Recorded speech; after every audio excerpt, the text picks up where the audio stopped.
అనంతపురం నగరంలో నేను చేస్తున్న అభివృద్ధిని చూసి ఓర్వలేక కొందరు రాజకీయ నిరుద్యోగులు కుట్రలు చేస్తున్నారని ఎమ్మెల్యే దగ్గుబాటి ప్రసాద్ తీవ్రస్థాయిలో ఆగ్రహం వ్యక్తం చేశారు. అనంతపురం నగరంలో గత కొన్ని రోజులుగా జరుగుతున్న పరిణామాల మీద ఆయన ఇవాళ మీడియా సమావేశం నిర్వహించారు. ఎగ్జిబిషన్ వద్ద కేవలం టికెట్ విషయంలో గొడవ జరిగితే దాన్ని నాకు ఆపాదించారన్నారు. నంబూరి వైన్స్ వద్ద మద్యం తాగిన వ్యక్తికి అక్కడ సిబ్బందికి జరిగిన గొడవని కూడా నాపై నెట్టారన్నారు. తపోవనంలో పంచాయతీ వారికి స్వప్న మధ్య జరిగిన భూ వివాదంలో తనకేంటి సంబంధం అని ఆయన నిలదీశారు. సంవత్సరం క్రితం జరిగిన ఆస్రా ఆసుపత్రి విషయంలో ఆడియోలు సృష్టించి నాపై ప్రచారాలు చేస్తున్నారన్నారు. మా పార్టీలోని కొందరి నాయకులు ఇలాంటివి ప్రోత్సహిస్తున్నట్లు తెలుస్తోందని, వీటన్నిటినీ పార్టీ అధిష్టానం గమనిస్తోందని, ఖచ్చితంగా వారిపై చర్యలుంటాయని హెచ్చరించారు. తన ప్రధాన అనుచరుడు గంగారాంపై 3 కేసులు నమోదయ్యాయని, ఆయన ఎక్కడున్నారో తనకు తెలియదన్నారు. త్వరలోనే ఆయన వచ్చి తన నిజాయితీని నిరూపించుకుంటారని ఎమ్మెల్యే దగ్గుబాటి చెప్పారు. ఎగ్జిబిషన్ దగ్గర ఒకటి చిన్న గొడవ జరిగితే ఆ చిన్న గొడవని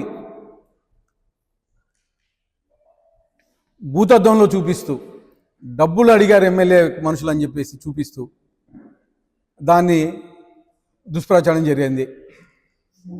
ఒక చిన్న గురువు అనే తెలుగుదేశం కార్యకర్త అక్కడ ఉంటే టికెట్ ఇష్యూలో ఏదో గొడవ జరిగితే గొడవ జరిగినప్పుడు మా కార్యకర్తలకు ఫోన్ చేస్తే అక్కడికి వెళ్ళారు. అక్కడ మా కార్యకర్తలను కొట్టారు, బ్లడ్ వచ్చే విధంగా కొట్టారు. దానికి సంబంధించిన ఎమ్మెల్సీగానే అయింది. హాస్పిటల్లో ఎమ్మెల్సీ చేయించారు. దాని తర్వాత వీడియోలో మా వాళ్ళు వెళ్ళి గొడవ పెట్టుకుని అక్కడ దాదాపు 20 వీడియో కానీ అబ్జర్వ్ చేయొచ్చు. మా వాడు ఉండేది ఒక్కడు.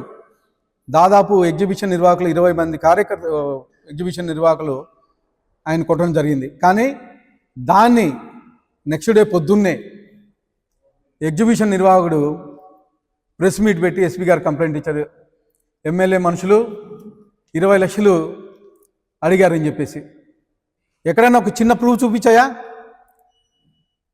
గత సంవత్సరంలో 10 లక్షలు అంట, ఈ సంవత్సరంలో 10 లక్షలు అంట. నీ టర్న్ ఓవరే మొత్తం ఎగ్జిబిషన్ టర్న్ ఓవర్ 20 లక్షలు ఉండదు. 20 లక్షలు అడుగుతామని చెప్పేసి ఎస్పీ కంప్లైంట్ ఇస్తావు. దీని వెనక ఖచ్చితంగా వైఎస్ఆర్సీపీ నాయకులు ఉన్నారా లేకపోతే ఇంకోరు ఉన్నారా అనేది ఖచ్చితంగా విచారణలో తేలుతుంది. సంబంధం నేను ఊర్లో కానీ లేను. ఆ రోజు ఎవరో తాగి గొడవ పెట్టుకొని అర్ధరాత్రి కాడ దాన్ని అంటిస్తే నాకు ఆపాదిస్తారా? అంటే ఎమ్మెల్యే మీద బురద జల్లడం ఇదైపోయింది. ఆ రోజు పొద్దున నంబూరి వైన్స్ ఓనర్ మాట్లాడాడు, ఎవరో గుర్తు తెలియని వ్యక్తులు అది ఇదని చెప్పేసి మాట్లాడాడు. మళ్ళీ గంట తర్వాతనే ఎమ్మెల్యే మీద తీసుకొచ్చాడు. అంటే గంటకోసారి మాట మార్చి, అంటే ఈ గంటలోనే మీకు ఎమ్మెల్యే కనిపించాడా? ఎలా చెప్తాడు ఎమ్మెల్యే కాల్పించాడని చెప్పేసి? అంటే వెనకలో వేరే ప్రోద్బలం ఉంది. నేను ఒక చిన్న సామాన్య రైతు కుటుంబం నుంచి వచ్చి ఈరోజు మా ముఖ్యమంత్రి నారా చంద్రబాబు నాయుడు గారు అవకాశం కల్పిస్తే, మా యువ నాయకుడు నారా లోకేష్ గారు అవకాశం కల్పిస్తే ఈరోజు ఎమ్మెల్యే అయ్యాను నేను. దాన్ని ఓర్చుకోలేక కొంతమంది నాయకులు, అలాగే నేను చేసే డెవలప్మెంట్ ఓర్చుకోలేక ఈ డంపింగ్ యార్డ్ ఈరోజు క్లీన్ చేయడం జరుగుతూ ఉంది. దాదాపు half of the dumping yard clear అయిపోయింది, ఇంకొక హాఫ్ మిగిలి ఉంది. వర్షాల వల్ల పెండింగ్ పడిపోయింది. అది కానీ 1 or 2 monthsలో మొత్తం క్లియర్ అయ్యి ఈరోజు అక్కడ మంచి పార్కును కానీ ఏర్పాటు చేయబోతూ ఉన్నాం. ఇలాంటి పరిస్థితుల్లో డెవలప్మెంట్ చేస్తూ ఉంటే ఎక్కడ స్టాండ్ అయిపోతాడో ఎమ్మెల్యే? మళ్ళా రేపు పొద్దున మాకు అవకాశాలు వస్తాయి రావు అని పొద్దున్న లేచిన నుంచి బురద జల్లడం మొదలుపెట్టారు. లా అండ్ ఆర్డర్ ఎక్కడ ఇబ్బంది పడినా కానీ మన చూసే పరిస్థితి ఉండదు. అదే పంతాలో అనంతపురం అర్బన్ నియోజకవర్గంలో కానీ నేను కానీ ఎవరన్నా కానీ కబ్జాలు కానీ లేకపోతే ఇలాంటి దురాక్రమణలు కానీ ఉపేక్షించే సమస్య లేదు.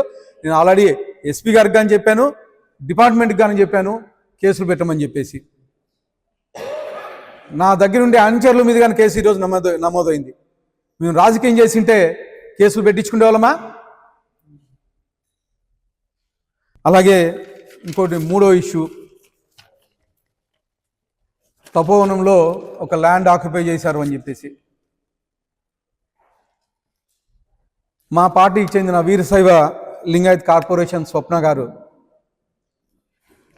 ప్రెస్ మీట్ పెట్టి ఈ ల్యాండ్ ఆక్యుపై చేశారని చెప్పేసి చెప్పడం జరుగుతోంది. ఆ ల్యాండ్ అనేది నాకు సంబంధించిన అంశం కాదు, గవర్నమెంట్కి మీకు సంబంధించిన అంశం.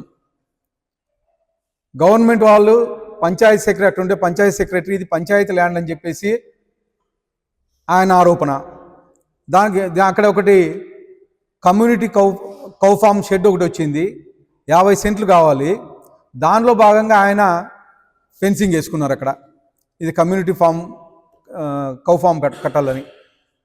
దానికి ఫెన్సింగ్ వేసే రోజు నాకు ఫోన్ చేశారు ఆవిడ. ఫోన్ చేస్తే నేను విజయవాడలో ఉన్నాను, అమ్మ వచ్చిన తర్వాత మాట్లాడదామమ్మా అని చెప్పేసి అన్నాను ఆ రోజు. కానీ దాని తర్వాత నేను ఎన్నిసార్లు ఫోన్ చేసినా ఆమె ఎత్తలేదు. ఎత్తకపోగా మా పార్టీ ఆఫీస్లో కంప్లైంట్ చేసింది. కంప్లైంట్ చేసిన తర్వాత కానీ నేను మాట్లాడదామని చెప్పేసి ట్రై చేస్తే ఆమె ఫోన్ కానీ ఎత్తలేదు. దాని తర్వాత ఎస్పీ గారికి వచ్చి కంప్లైంట్ చేసింది. ఎస్పీ గారు వచ్చేసి రెవెన్యూ వాళ్ళకి ఇచ్చారు. రెవెన్యూ వాళ్ళు కానీ ఇది ఓపెన్ స్పేసు పంచాయతీకి సంబంధించిన స్థలం అని చెప్పేసి ఒక రికార్డు కానీ ఇవ్వడం జరిగింది. ఆ పంచాయతీ మరియు స్వప్నకు సంబంధించిన అంశం అది. ఎమ్మెల్యే ఏం చేస్తాడు దాంట్లో? ఏదన్నా ఉంటే రెవెన్యూ వాళ్ళతో మాట్లాడుకొని రెవెన్యూ రికార్డుల ప్రకారం వాళ్ళతో మాట్లాడు. కానీ ఎమ్మెల్యే అంచెలు కబ్జా చేశారని చెప్పేసి మీ ప్రెస్ మీట్ పెట్టి మాట్లాడుతుంది. 43 సెంట్లు కానీ ఓపెన్ స్పేస్ అని చెప్పేసి అక్కడ ఉండే పంచాయతీ సెక్రటరీ అయితేమి రెవెన్యూ వాళ్ళు అయితేమి డిక్లేర్ చేశారు. ఏదన్నా మాట్లాడాలనుకుంటే మీరు రెవెన్యూ వాళ్ళతో మాట్లాడుకొని రెవెన్యూ వాళ్ళతో చూసుకొని వాళ్ళతో మాట్లాడుకోవాలా. ఇక్కడ ఎమ్మెల్యే అంచెలు, దీనికి కానీ వెనకల వేరే ప్రోద్బలం ఉంది. ఎవరు ప్రోద్బలం ఉందనేది మీ అందరికీ తెలుసు, అనంతపురం ప్రజలందరికీ తెలుసు. అంటే ఈ ప్రతిదీ ఎమ్మెల్యేకి ఆపాదించడం ప్రతి ఒక్కరికి అలవాటైపోయింది.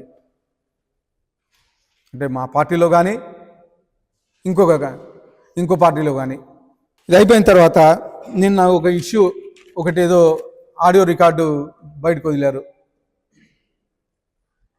ఎప్పుడో సంవత్సరం కిందట జరిగితే అది ఇష్యూ. ఆ రోజు కానీ అప్పుడుండే 2 టౌన్స్ సిఐ శ్రీకాంత్ గారు పంచాయతీ చేశారు. అమ్మాయి 1,85,00,000 రూపాయలకి బిల్డింగ్ కొనుక్కుంటారని చెప్పేసి మాట ఇవ్వడం జరిగింది సిఐ సమక్షంలో.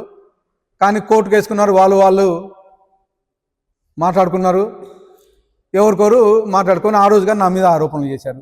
ఆ రోజు కానీ చెప్పాను నాకు సంబంధం లేని అంశం. ఒక పక్కేమో ఒక రామగిరి మండలానికి చెందిన వైఎస్ఆర్సీపీ లీడరు,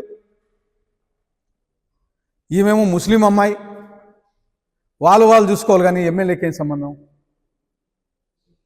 ఆ రోజు కానీ ఒక నాయకుడు తీసుకొచ్చి జడ్పీలో ప్రెస్ మీట్ పెట్టి ఇచ్చేసి ఎమ్మెల్యే మీద బురద జల్లడం. సరే ఆ రోజు మాట్లాడింటే ఆ రోజు రిలీజ్ చేయాలి కదా మీరు వాయిస్. ఈరోజు అంటే అభూత కల్పనలు సృష్టించి టెక్నాలజీని వాడుకొని మీడియా మిత్రులందరినీ తప్పుదో పట్టిస్తున్నారు. మేము ఏ తప్పు చేసినా కానీ మా అనుచరులకు కానీ చెప్తున్నా, అలాగే అనంతపురం అర్బన్ నియోజకవర్గంలో ఉండే మా తెలుగుదేశం కార్యకర్తలకు అయితేమి నాయకులకు అయితేమి అందరికీ హెచ్చరిస్తున్నా ఈరోజు మీ ముఖంగా మీడియా ముఖంగా, ఎవరన్నా తప్పు చేస్తే చట్టరీత్యా ఖచ్చితంగా చర్యలు తీసుకుంటాం. మన గవర్నమెంట్ ఉందని ఇష్టానుసారం చేసినా కానీ లేకపోతే ఇంకోటి దురాక్రమణలు చేసినా కానీ మన ముఖ్యమంత్రి నారా చంద్రబాబు నాయుడు గారు సహించరు. అదే పంతాలో నేను కానీ ఇక్కడ కఠిన చర్యలు తీసుకుంటానని చెప్పేసి తెలియజేస్తాను. 1, 2 నాకు తెలుసో తెలియక జరిగిండొచ్చు, కానీ వాటి మీద కానీ కఠిన చర్యలు తీసుకుంటున్నాం. కొంతమంది సీనియర్లు చీకటి రాజకీయాలు చేస్తూ అనంతపూర్లో మేమే రాజకీయం చేయాలి, ఇంకొకరు రాకూడదు అని చెప్పేసి చేస్తూ ఇవన్నీ చేస్తున్నారు. గంగారాం గారు అందుబాటులో లేరు, కానీ దాదాపు 3 కేసులు ఆయన మీద ఎస్పీ గారు పెట్టడం జరిగింది.